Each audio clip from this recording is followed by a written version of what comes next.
Pessoal, sejam bem-vindos a mais um podcast da Vice Automotive. Estamos aqui com o grande Pedro Bastos. Obrigado por nos receber. Essa parte do grande. É grande. Tal como em todos os nossos episódios, o que nós gostamos de frisar aqui logo desde o início é que isto é uma conversa informal. Ótimo. Não é uma entrevista para tons biográficos, não é nada disso. Okay. Queremos ter uma conversa informal, dar a conhecer um bocadinho o nosso convidado, falar de outras coisas que se calhar num programa mais sério não teria oportunidade. Nós aqui temos toda a liberdade de introduzir os temas que quisermos. O canal é nosso, fazemos o que queremos e gostávamos muito já estou a transpirar desta oportunidade. Pedro, a primeira coisa que eu perguntaria era que para que o Pedro nos fizesse uma introdução própria de quem é o Pedro Bastos, a contar com o YouTube e sem.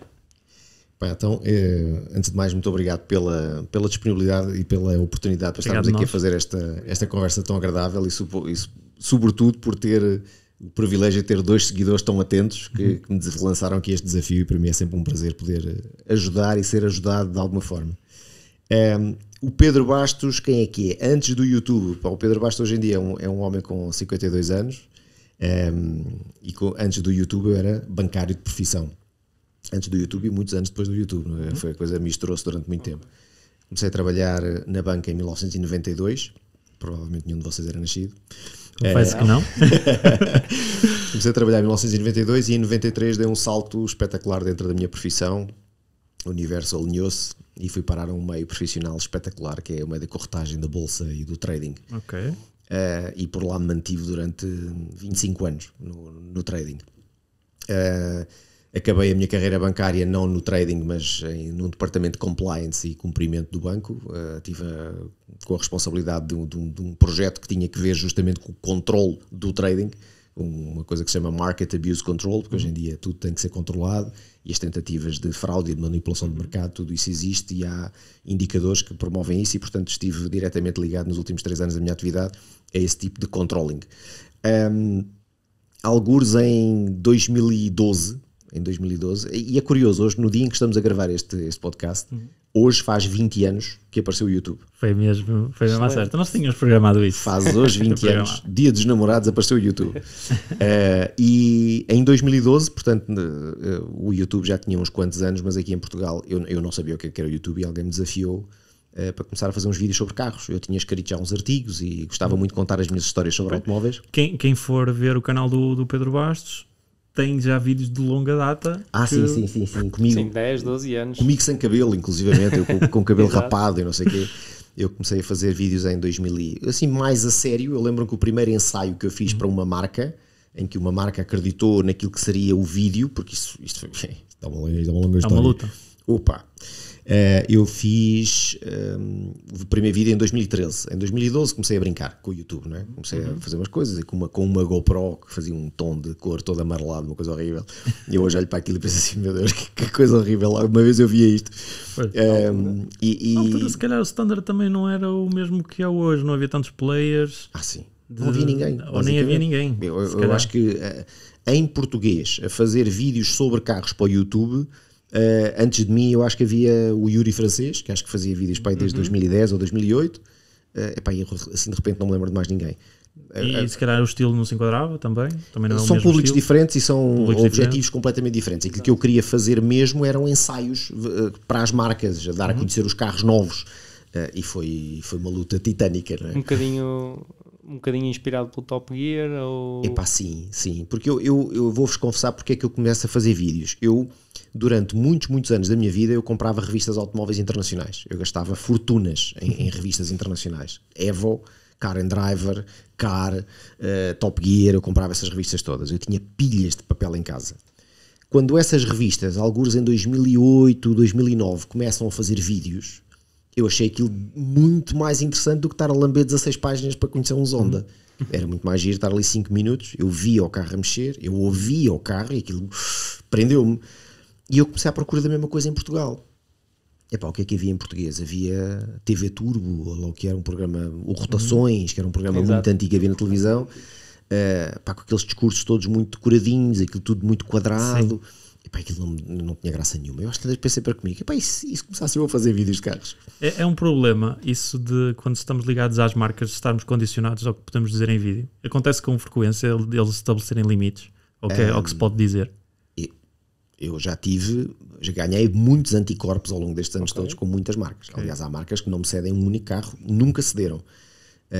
Algumas disseram-me perentoriamente do género, olha, você ensaiou o carro, nós não gostámos, a forma como o senhor escolhe comunicar não é bem aquela que nós queremos ou que nós privilegiamos, por isso simplesmente nunca mais levei carro nenhum. Isso significa, você não disse o que nós queríamos, porque eu acho que até foi transparente, se calhar, não é? É uma opinião própria, mas transparente. Ainda muito recentemente eu fiz um ensaio onde eu cortei de cima a baixo num carro que não gostei. Não gostei do carro, fiz questão de dizer esta é a minha opinião, porque as pessoas às vezes têm que há aqui uma coisa é uma opinião de uma pessoa e outra coisa é aquilo que é realmente a percepção do produto. O produto é mau, não, é mau para mim, não é? Eu aprendi muito recentemente que cada um de nós tem um mapa e esse mapa não é território, ou seja, porque eu acho que aquele carro é mau não quer dizer que o produto efetivamente seja mau. Claro. Na minha opinião, enquanto alguém que conduz 50 ou 60 carros diferentes todos os anos e tenho uma bitola comparativa muito grande, comparado com outros do mesmo segmento, do mesmo preço, com as mesmas características, eu acho aquele carro mau ou insuficiente em face à concorrência. Não quer dizer que o produto em si seja mau e que não se vá vender porque é mau.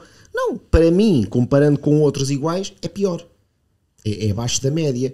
Mas sim, já fui censurado por algumas marcas. Eu acho que é uma péssima escolha de palavras o facto de não é essa a maneira de comunicar. Porque se eu acho que há pessoa no YouTube português automóvel que sabe comunicar, eu acho que é o Pedro. Muito obrigado.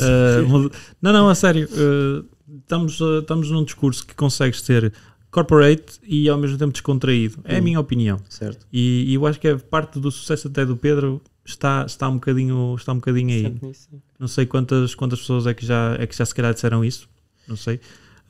Mas acho que se há forma fácil de expor no YouTube, é uma comunicação como a que o Pedro usa. Ok, fantástico. Fico muito feliz. Na minha opinião. Sim, é isso. Porque efetivamente também em Portugal a nossa leitura do mercado não existe nada que se possa comparar. Há um bocado falamos dos outros youtubers portugueses e portanto existem canais muito semelhantes. Cada um tem o seu projeto, cada um tem a sua maneira de dizer as coisas, de fazer, etc. Há preferência por marca, que muitas vezes também se vê associada um bocadinho aos vídeos, mas o Pedro efetivamente, por isso é que eu fiz esta parte há um bocado, que é a questão do Top Gear.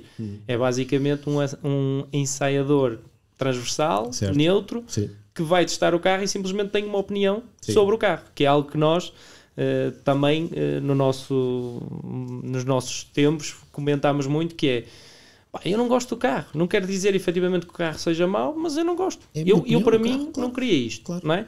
E acho muito difícil e por isso é que também ele toca nesse ponto, porque é um ponto importante, que é o Pedro tem isso, o Pedro traz para o YouTube e para a mídia uma opinião pessoal. Certo. Até pode, com dados, e desculpa interromper, mas pode com dados corroborar que o carro efetivamente é bom, por exemplo, a autonomia ou até a questão da cavalagem, a eficiência do motor, etc, etc, etc. No papel funciona, mas depois, não gosto. Pessoalmente não gosto, mas...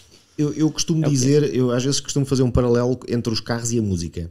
Eu gosto muito de ouvir música, não consigo dissociar a minha vida de ouvir música. Desde tenra idade, eu tive a felicidade de ter um pai que era músico, tocava vários instrumentos, tinha uma cultura musical gigante. A minha irmã mais velha chegou a cantar canto lírico, portanto em casa ouvia-se muito tipo de música, muita música diferente, desde jazz a clássica a rock, ouvia-se tudo em casa. E eu cresci com esta cultura musical e aprendi a gostar de tudo um bocadinho. E eu faço esta transposição para os carros. A mim faz-me muita confusão a questão do fanatismo pelas marcas. É a mesma coisa que me faz confusão o fanatismo pelos clubes de futebol. É exatamente a mesma coisa. Mas se há uma regra de ouro que eu tenho, eu não discuto religião, futebol nem política. Muito menos na internet. Fora, zero, completamente fora. Agora, com os carros, quando as pessoas dizem o meu BMW é o melhor carro do mundo, e eu digo assim, ok, mas o teu BMW, quantos BMWs é que já tiveste? Quantos outros carros é que já conduziste? Com quantos outros é que tu consegues comparar o teu carro? É porque às vezes as pessoas, sei lá, eu lembro de fazer um ensaio da nova geração, a última geração que saiu do Civic Type R, e eu disse, pá, o preço é um estapafúrdio, 70 e não sei quantos mil euros para um da Civic Type R, e as pessoas diziam, não sei o quê, não sabes o que falas, e não sei o quê, só se vão fazer, já estão todos vendidos, pá, está tudo bem, mas são 70 e muitos mil euros por um Honda. Que carro é que eu compro com 70 e tal mil euros? Se calhar compro um Audi RS3 em segunda mão. Ou volta ao M3. Ou um M3, quer dizer, portanto, as pessoas têm que ter essa noção, muitas vezes, de que há mais coisas para além daquilo que elas conhecem. Claro. Porque senão é estreitar muito o conhecimento. A pessoa que teve o mesmo carro durante 10 anos, dizer o meu carro é o melhor do mundo, está tudo certo, é claro, porque ele só conhece aquele, não é? Claro. Isto é eu sou como bife com batatas fritas todos os dias. Pá, se nunca comeu bacalhau com grão, vai achar que o bife é uma coisa espetacular, mas se calhar um dia come bacalhau e diz, pá, pera lá, o que é que eu andei a perder, não é? E efetivamente também tem a ver com a experiência, não é? Às vezes temos um carro que dá zero problema e é o melhor carro do mundo. E podem estar a levar o discurso para esse lado. Mas o tema aqui para mim e para nós é a vida é de experiências. E se nós não experienciarmos, não vamos saber o que é que estamos a perder. Certo. É quase como ir de férias. Eu associo muito esta ideia de... e em Portugal, às vezes, não quero estar aqui a criar, a generalizar, não é? Mas, por norma, as pessoas vão de férias para o Algarve é incrível, certo? Mas onde é que já estiveste? Certo, não é? Porque o mundo é gigante, nós temos várias oportunidades, temos várias experiências para viver e para depois, efetivamente, quando chegamos, um bocadinho como o Pedro faz, que era este o ponto inicial de pá, não gosto, muito giro, confesso que, ok, há pessoas que possam gostar. Eu não gosto. Certamente terão utilidade para essas pessoas, não é? Claro. Mas para mim. Não, e nesse tema da Honda, e eu aqui toco porque tenho alguma proximidade, essa questão de terem sido todos vendidos. Claro, são unidades limitadas, só tinham X carros para vender e era menos de uma centena, portanto, não é? Em Portugal... Vender 100 carros por 73 mil euros é uma coisa. Não é? Agora vendam lá 10 mil carros por aquele preço, que já não vendiam, porque depois também o preço, depois a questão é a lei básica da procura e da oferta, não é? Se eu tiver uma oferta gigante no mercado, de certeza absoluta que não se iam aguentar com 73 mil, mas isto é só um exemplo, não é? Quer dizer, para mas aí, provar eu vou interrompê-lo aí, porque aí o nosso mercado também agradece. Sim. Para nós funciona bem. Há quem não concorde, não é? Mas até podemos pôr aqui um exemplo que o Pedro também certamente terá opinião. O Lexus LFA, não é? E ainda há carros que estão com delivery mileage em alguns stands. Eu há pouco tempo vi isso, não é? Exato, 1,5 milhão de euros. Portanto, o carro é estupidamente caro, são poucas unidades e mesmo assim nem todas foram vendidas, não é? E agora é um ícone e acaba por ser um carro. O LFA é um bom ponto do que nós estávamos a falar há pouco. Exatamente, mas ainda não há muito tempo vi o youtuber Doug DeMuro a dizer que aquele carro não é o que as pessoas personificam na internet.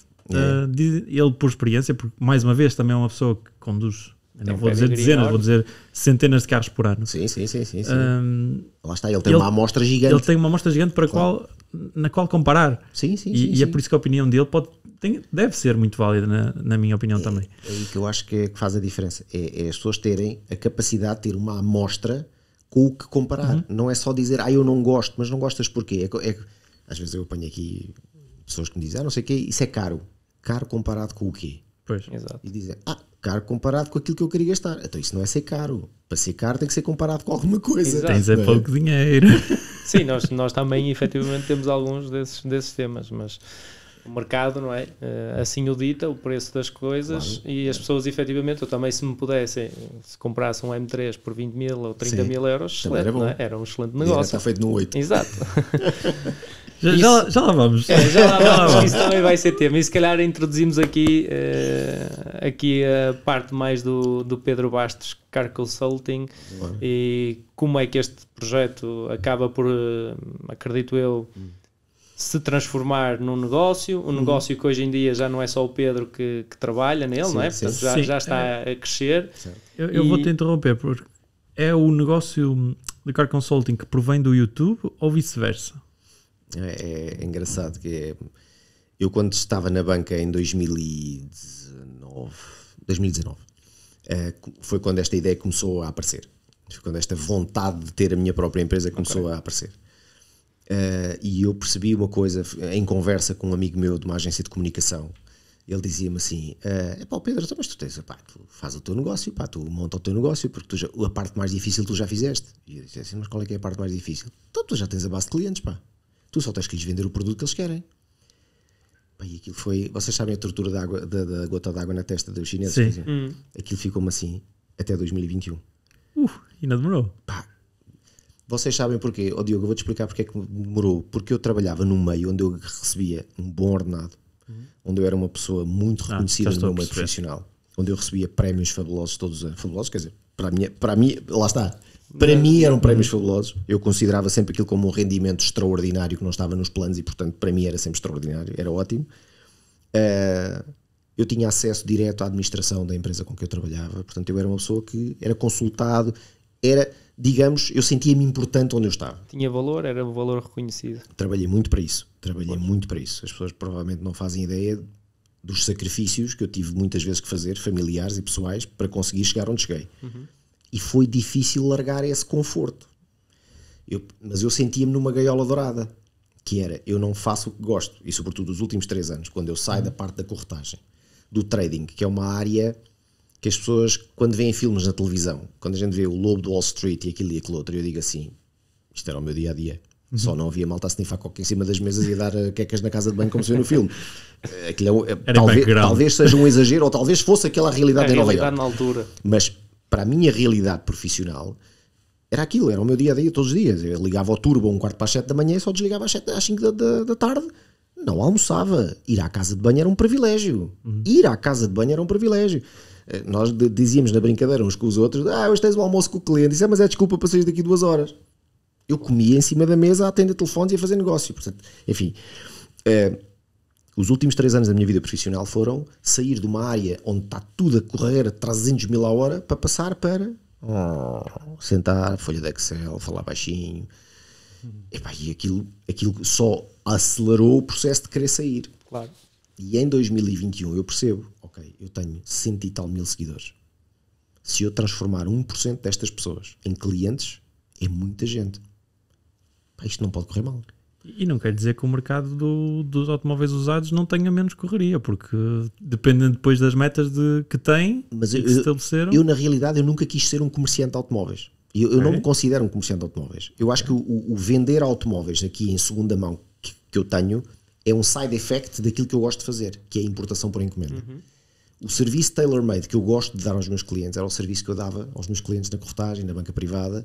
Tem que ser um serviço rigorosíssimo e dizer ao cliente com toda a segurança, não se preocupe com nada que eu trato. E é isso que eu faço aqui. Não se preocupem com nada que eu trato. E eu entrego o carro matriculado, lavado e aspirado aqui na garagem. E vocês veem as fotos. Toda a gente está com um sorriso de orelha a orelha. Se nós o ano passado, muito por mérito também do meu parceiro na Alemanha, o Michael, que vocês também já conheceram no vídeo, importámos 60 e poucos automóveis o ano passado. Foi um ano excepcional.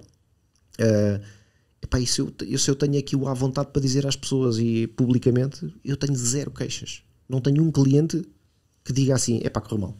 Não temos. E muitos clientes eu não tenho porque entram aqui por esta porta com a ideia de comprar uma coisa e eu digo-lhe, desculpe lá, mas eu não vou importar esse carro. Mas eu quero. Não. Mas eu quero, eu responsabilizo. Não.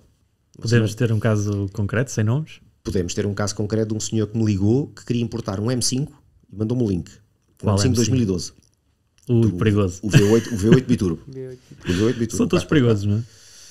E eu abro o link, o carro custava 25 mil euros. Eu disse, porque com a M5 custa 25 mil euros. Fui perceber, tinha 283 mil quilómetros. E eu liguei-lhe e disse, olha, desculpe, mas eu acho que você não deve comprar este carro. Você guarda esse dinheiro para comprar outro carro qualquer. Não compra um M5 por 25 mil euros. Este carro novo, na Alemanha, custou 150 mil euros. Porquê é que acha que agora está à venda por 25 mil? Pedro, não há nada mais caro do que um BMW barato. Isso posso lhe dizer. Não é? Pronto. O homem insistiu, eu quero. Eu disse, olha, eu só lhe trago o carro numa condição.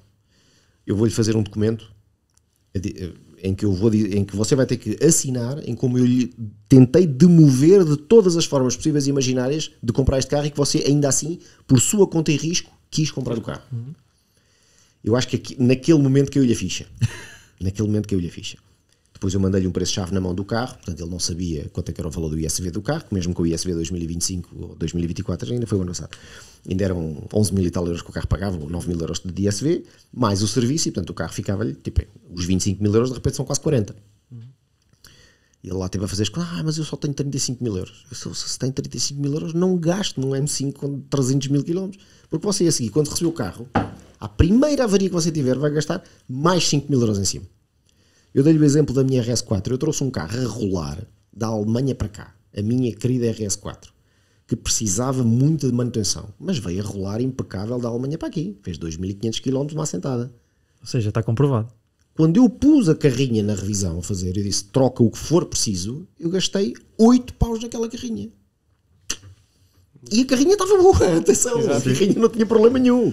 Portanto, quando as pessoas entram aqui e dizem, eu quero uma Mercedes, pode ser ir até 250 mil km. Eu digo, não lhe faço esse trabalho, porque eu tenho uma exposição mediática grande.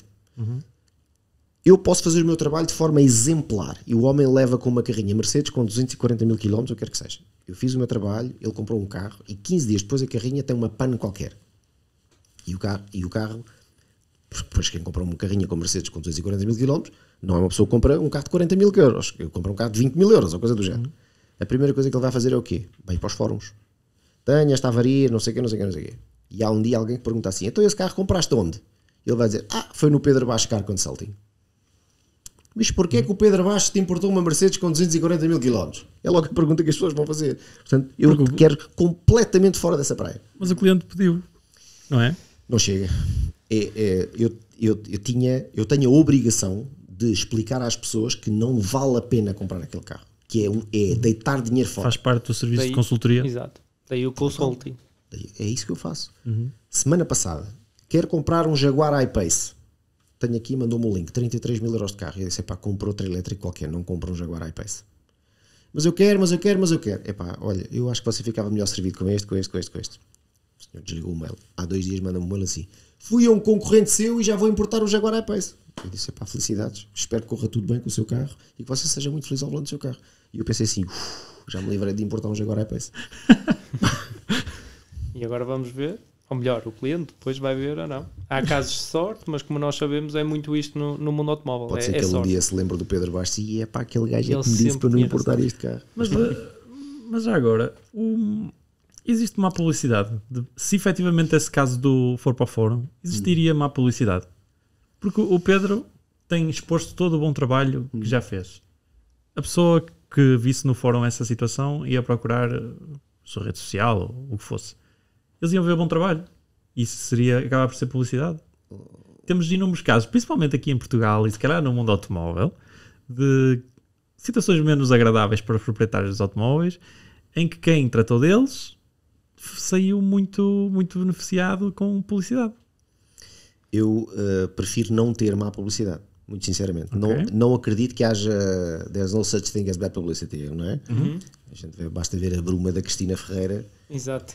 A controvérsia que lançou, mas o que é facto é que Uma toda a gente fala da uma porcaria. estratégia. Quantos influencers é que não perderam muito tempo da sua vida a gravar podcasts sobre isso e não sei o quê, brincadeiras, o que é isso? Aquilo está famosérrimo. Já toda a gente sabe que aquilo custa 38. Já esgotou. Estamos aqui num podcast de automóvel a falar do disso. pipi. Exatamente. Portanto, mas eu prefiro não ter, muito sinceramente, a sério, porque aquilo que eu a imagem de credibilidade que eu nem sabia que tinha, que eu demorei a construir durante não sei quantos anos, pode rapidamente ficar comprometida por 2 ou 3 coisas que corram menos bem. É uma questão de ser moralmente correto. Eu não sei fazer de outra maneira. Não consigo fazer de outra maneira. Eu já tive aqui uma situação. Vou partilhar isto neste podcast com um cliente que me pediu para importar uma E300DE, carro com 50 mil km. Eu já tinha importado 3 carrinhas iguais. Todas elas pagavam 800 euros de ISV. Plug-in. Todas. As 3 antes. Portanto, aquela era só mais uma. E eu disse ao senhor, manda-lhe o preço do carro, manda-lhe o preço do ISV, manda-lhe o preço do meu serviço. Este é o preço-chave na mão. Aquela maldita daquela carrinha tinha, em vez de ter 50 km de autonomia elétrica, porque tinha umas jantes de 20 e o pacote AMG e o teto panorâmico e o diabo 4 era mais pesada, só fazia 49 km de autonomia elétrica. Já não podia ser importado como híbrido. Quando eu recebo e a minha sorte foi que ele não comprou o carro para a empresa, comprou para particular, porque senão nem podia deduzir o IVA. Pois é. Eu recebo o ISV, a guia do ISV para mandar para o cliente para ele pagar 2.830 euros. E liguei para a agência de documentação e vocês enganaram-se, o carro paga 800 paus. Não, vai lá ver os documentos. 49 km. O COC diz 49 km. Lixado por 1 km. Portanto, se fosse 50 km estava tudo certo. 49, não. Já não. Eu, na profissão da corretagem, nós aprendemos uma coisa desde o primeiro dia em que entramos, que é garantia de preço. Quando se diz um preço, está dito. Não se volta atrás sob circunstância qualquer. Não há desculpa nenhuma para dizer ao cliente, é desculpa, eu enganei-me, afinal. Não, isso não existe. É uma máxima. Não existe. E eu vivi com isto durante 25 anos da minha vida, para além da minha educação também com os meus pais, que é, quando tu dizes a palavra dada, a palavra honrada. Ponto. Exato. Vocês acham que alguma vez liguei para o cliente a dizer eu enganei-me no imposto automóvel? Eu liguei-lhe e disse-lhe assim, olha, eu vou-lhe depositar agora 2.030 euros na sua conta para você pagar o ISV de 2.830 contra os 800 euros que eu achava que tinha que pagar. O homem ficou tão abesbílico com aquilo que eu lhe tinha dito que ele não queria. Ele disse, epá, não, eu pago metade, epá, não, eu não me sinto bem. Eu disse, não, desculpe lá, é assim que vai acontecer. O erro foi meu. Eu não ia agora dizer ao cliente, epá, afinal enganei-me nas contas. Foi incompetência minha, ponto. Saiu-me do pelo, saiu. Claro que saiu. Mas se O que é que calhar aconteceu? saiu. Ganha o cliente. Está fidelizado. Está É isso, fidelizado. exato. E o cliente já me Saiu daí- recomendou não sei quantos outros. Exatamente, saiu daí o cliente, se calhar mais fidelizado da Pedro Vaz Cash Consulting. Provavelmente. E nesse contexto da importação, quais é que seriam os maiores mitos que o Pedro nos possa falar sobre a importação de carros? Ou Qual é o pelo maior menos mito? um, porque agora Portugal tem aqui uma onda de carros importados que vêm dados da Sim. última dedução do ISV a partir de 2020 ou por aí. Sim. O que é que se tem visto por aí que se calhar não é bem assim?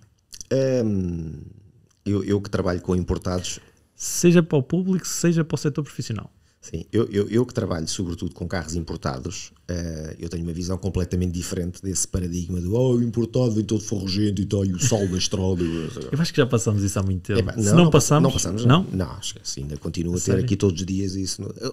Nós ainda estamos a viver, isto é um bocado como a Alfa Romeo com o 33 e com o 145 e não sei o quê, ainda estamos a sofrer com os Mercedes com os capas. Com os KAs que vinham com 400 Sim, mil sim. quilómetros e eram vendidos por 2 tostões, e esses carros sim vinham todos ferrugentos e fazem parte de uma geração de carros que enferrujavam, não é? Claro. Hoje em dia os carros são construídos com outros materiais completamente diferentes e eu salvo algumas peças muito escolhidas a dedo que eu trouxe até hoje, eu importo carros quase sempre com menos de 10 anos, com menos de 5 anos, com pouquíssimos quilómetros. E portanto isso é um mito, é um completo mito. Hoje em dia os charriots dos carros, os subframes são todos feitos em alumínio e portanto não há Já não é tema de corrosão, não há painéis de fibra e plástico e carbono, não há tema de corrosão.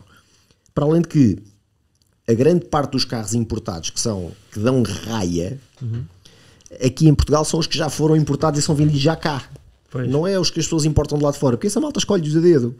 Aquilo que acontece aqui, eu tenho vindo a ter essa percepção cada vez mais por parte dos meus clientes, e eu também tenho essa sensação, porque comprei 40 carros particularmente ao longo da minha vida. O setor automóvel em Portugal tem uma péssima reputação, porque as pessoas olham sempre para o lucro fácil. Então, se eu posso comprar 10 Peugeots 308, quer lá saber como é que elas vêm, a 7.000 euros cada um, e a seguir ponho a vendas a 14 e a 15 e as vendo todas, opa, está feito. Eu não vou comprar as Peugeots de 7.000 euros, porque eu já sei o que é que aquilo traz, não é? Claro. Sempre foi um setor que primou pela desinformação do cliente. Não concorda? Perfeitamente. Por isso é que esses casos aconteciam. Claro, as pessoas eram... hoje em dia nós temos acesso a tudo através da internet. Eu só não sei se um carro não andou às cambalhotas, se realmente andou às cambalhotas e foi reparado num barracão da própria pessoa que tinha o carro. Participações de seguro, relatórios de oficina, fotografias disto, fotografias daquilo, está tudo.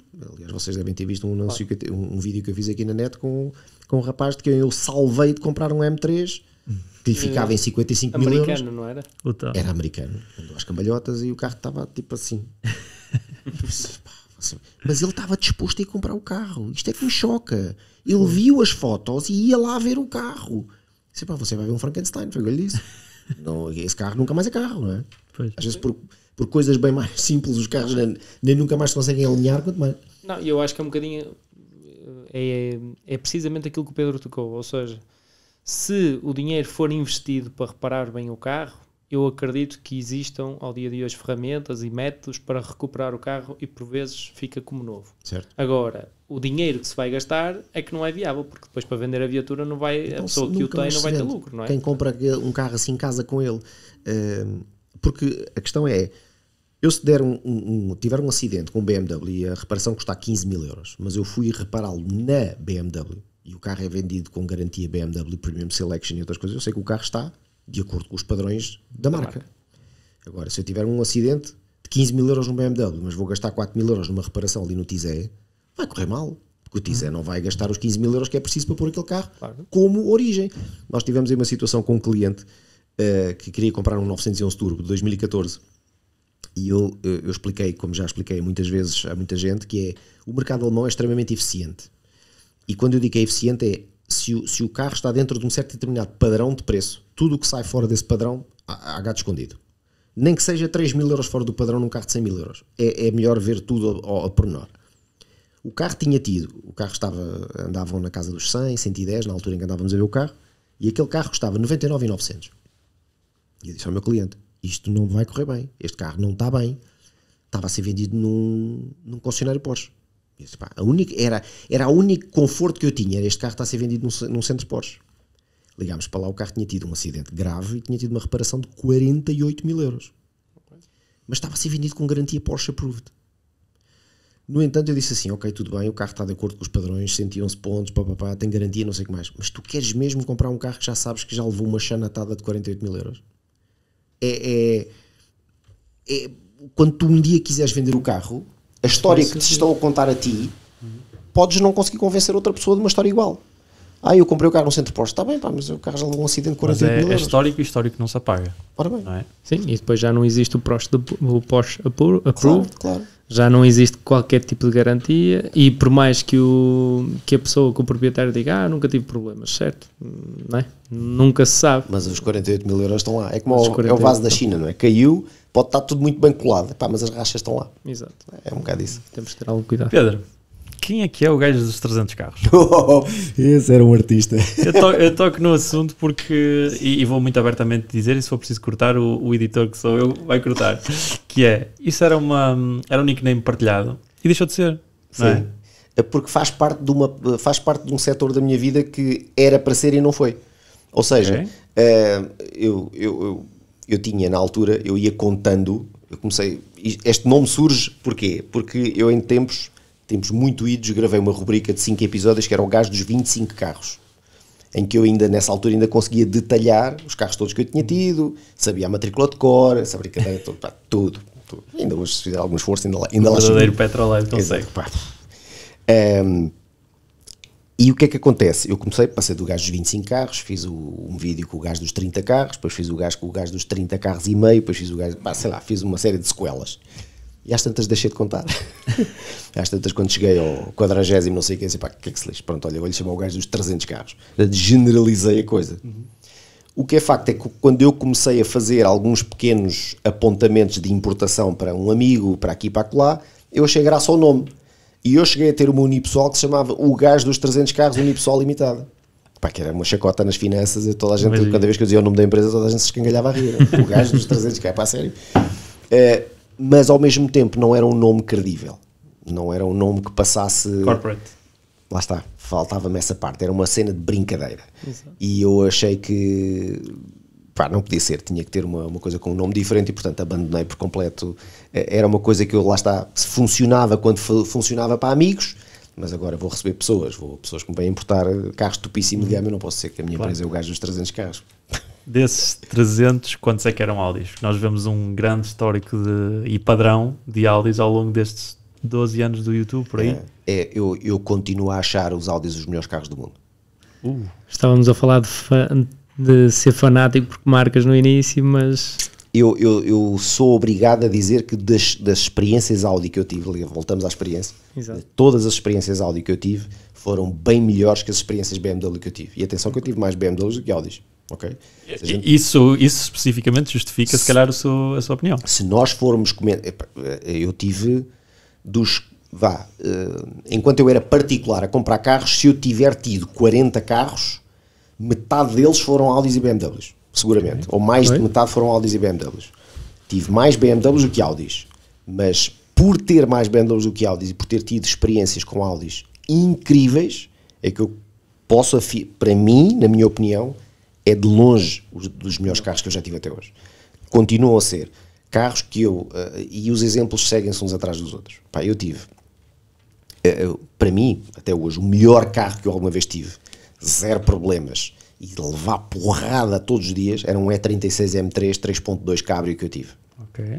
Rapport diferencial alterado, escapa inox, uma admissão que fui eu que montei com as minhas próprias mãos, travões Porsche, circuito, viagens, aquele carro fazia tudo. Lembro-me de ver vídeos sobre esse carro. Aquele carro fazia tudo. Nunca acendeu uma luz, nunca avariou nada. Aquele carro era um tanque. Era um tanque. Tive uma Audi A4 1900 TDI, as PD 130. Vocês só para terem uma ideia, eu comprei aquele carro em segunda mão a uma pessoa conhecida com 66 mil km, vendi-o com 230 mil km a um seguidor do canal que a teve até há bem pouco tempo, e eu vendi esse carro há 12 anos.